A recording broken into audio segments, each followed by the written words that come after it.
ng pangarap, hindi niya gagawin. At ito ay gugustuhin niya. Kaya ang pangarap, dapat gusto mo at dapat makuha mo.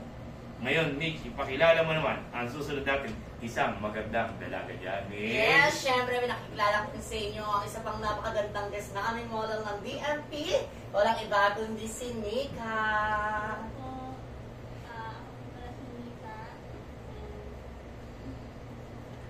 Medyo mahihayin si Nika. Mahihayin si Nika. Nika, kamusta ka naman? Okay naman po.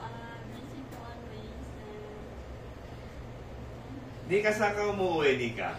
Pasig po. Wow, Pasig. So, kami. Pasay. Pasay. Wow, napakalayo ng Pasay, ha? Alam mo kasi, dito tayo sa may studio natin, dito tayo sa may Bulacan, Marilao, Bulacan. Ganon ang ginagawa ng isang katulad ni Ganda na gagawin ang lahat para sa mga gusto niyang gawin sa buhay niya. Ganda, kailan ka pumasok sa ating DMP model? 2023 po ako nag-start. And sumali po ako sa DM kasi stress po ako.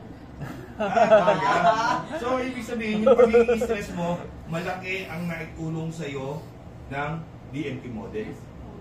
So, Wow, very good. Ano nga ba naitulong sa'yo ng DMP model? Marami po. Natuto po akong humarap po sa maraming tao. Dahil malakas po. Naging confident ka, no? Yes po, confident. Yun po, masaya po. Always. Sa ngayon, anong ano ka na? Anong batch ka dun sa tinatawag natin na DMP model? Cycle 7 po. Wow, number 7. Anong number na tayo ngayon? Ang talagang professionalism yung mga ginagawa nila at alam nila ang dapat na standard para makatulong sa isang tao. At alam nila kung paano nila gagabayan ang mga modelo nila. Hindi nila pinababayaan at sa halip, binibigyan nila ng magandang bukas.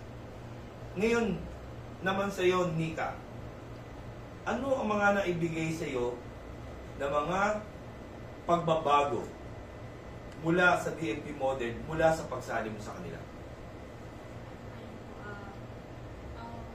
Natanggal ba yung stress mo, Nika, nung time na yun? Ay, sobra po. Wow!